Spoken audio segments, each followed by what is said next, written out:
आजी आजोबा थांबा, मी येतो तुम्हाला सोडायला. ए बाळा नाही रे, नको तू थांब. नाही नाही तसं नाही. आता मला पण त्या वृद्धाश्रमाचा रस्ता पाठ करायला हवा ना. का बरं? मम्मी पप्पा म्हातारे झाल्यानंतर मला पण त्यांना तिकडे सोडायचं ना.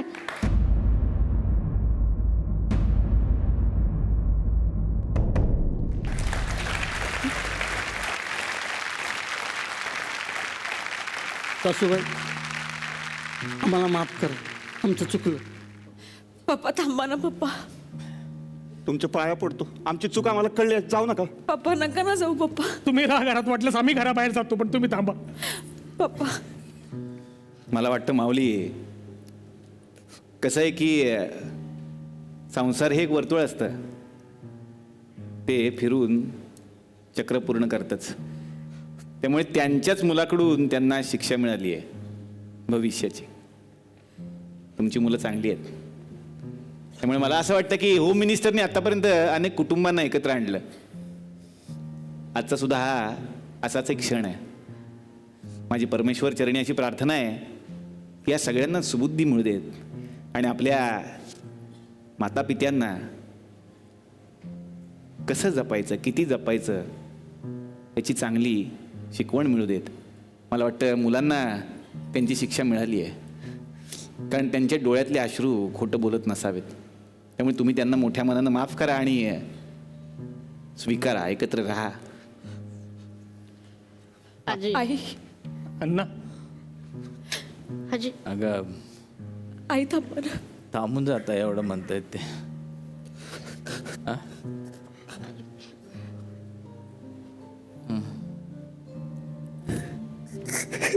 थांबूया.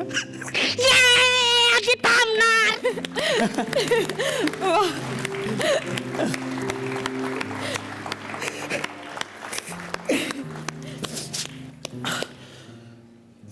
पण मी एकाच अटीवर थांबेन. कुठल्या? की या दोघीही माझा चहा करणार नाहीत. अगं बाई का? का? कारण ही 2 चमचे साखर टाकेल आणि ही 4 चमचे, आणि मला मेलीला डायबिटीस आहे. वा वा, मला वाटतं की आजचा हा क्षण फार मोठा आहे, फार आनंदाचा आहे. आणि आजच्या या खेळात माणुसकी जिंकलेली आहे आणि आई वडिलांचे आशीर्वाद जिंकलेले आहेत. पण आजच्या जर कोणी होम मिनिस्टर ठरलेले आहेत तर त्या आहेत सासूबाई. तर सासूबाईंसाठी एकदा जोरदार टाळ्या झाल्या पाहिजेत. ए नको बाबा नको. काय? अरे हिला उचलावं लागेल मला. नाही नाही, काही गरज नाहीये तुम्ही उचलायची. माझे भाऊजी आहेत ना.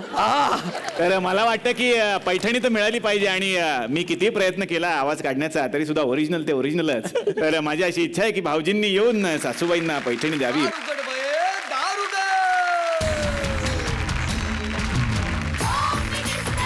कोणाला बघ होम मिनिस्टर.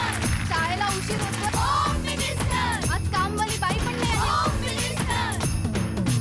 पदरावरती सरतारीचा मोर नाचरा.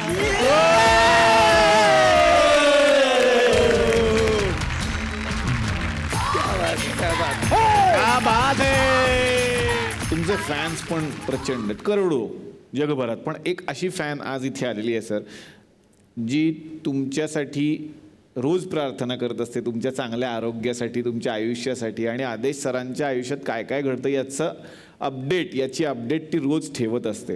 जोरदार टाळ्या नाजुका काशीराम कदमसाठी झाल्या पाहिजेत. मी तुमची फार मोठी फॅन आहे. यात माझा ग्रेटनेस काहीच नाही आहे, यात तुमची मेहनत आहे. जे 13 वर्ष न थांबता जे काही करताय त्याला तोड नाही. तुमचा वाढदिवस कधी असतो, मॅडमचा वाढदिवस कधी असतो, हे सगळं नेटवरनं मी शोधून काढलं. ती स्वतः नाही बोलणार, पण मी असं ऐकलं की तुमची तब्येत बरी व्हावी म्हणून तिनं विशेष उपवास ठेवले होते. बापरे. आणि ते मला जितकं माहिती अजून चालू आहेत की काय, असं आहे ना? मी फक्त प्रार्थना करत होते. उपास जे काही ठेवलेत ते माझ्या आईने ठेवले होते. मला वाटतं की इतकी गोड फॅन तुम्हाला भेटायला आली आहे सर. किती छान. तर एकदा मंचावरती तर आपण तिला आमंत्रित Yes, yes. करूयात. एकदा सरांची भेट झाली पाहिजे नाजुकाची.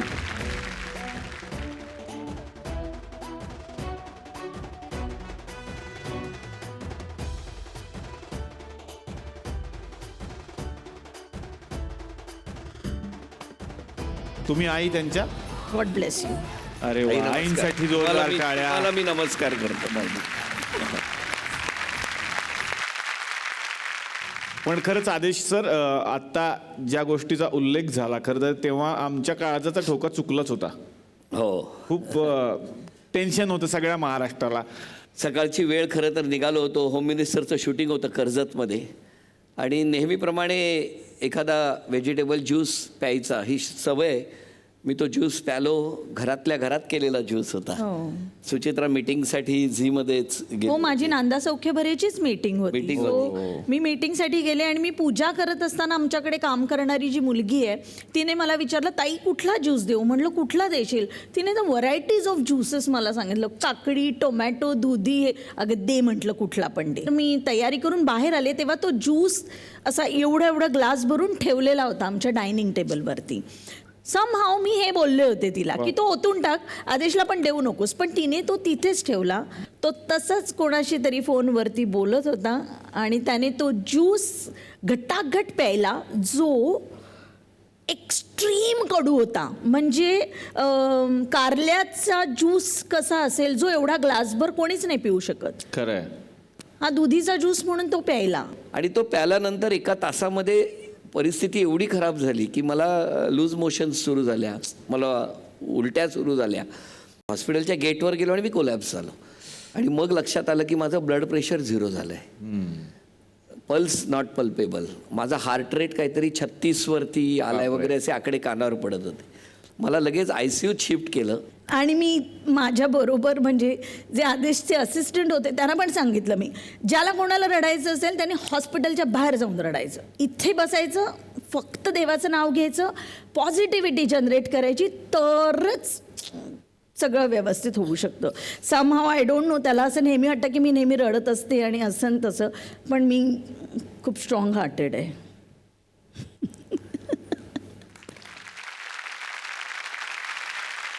यशस्वी पुरुषाच्या पाठीमागे एक स्त्री असते, तुमच्या मागे अख्खा महाराष्ट्र आहे. वा. आदेशजी, आजपर्यंत तुम्ही अनेक ठिकाणी गेलात, प्रत्येक घरात एक नवीन गोष्ट होती.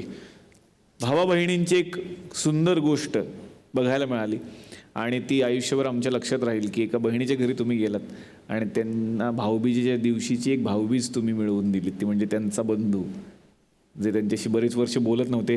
ती जोडी आज इथे आलेली आहे. जोरदार टाळ्या झाल्या पाहिजेत संगीता संदेश खळे यांच्यासाठी आणि प्रकाश गोपाळ करंजकर यांच्यासाठी.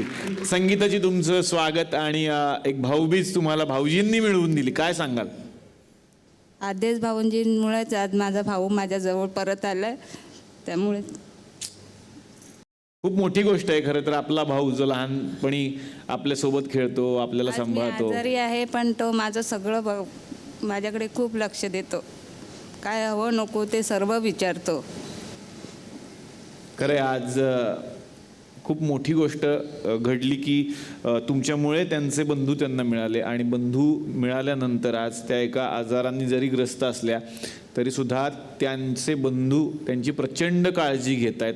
आणि मला वाटतं की हे भावा बहिणीचं नातं अनेक वर्ष असं टिकावं. आमचं काही भांडण वगैरे काही नव्हतं, खरंय. पण एक गैरसमज म्हणून परिस्थिती निर्माण झाली, उपस्थिती झाली ती, आणि त्यामुळे आम्ही एकमेकापासून दूर झालो आणि ते एकत्र येण्याचं काम आदेश बांदेकर साहेबांनी करून दिलं, म्हणून त्या प्रयत्नात धन्यवाद करतो.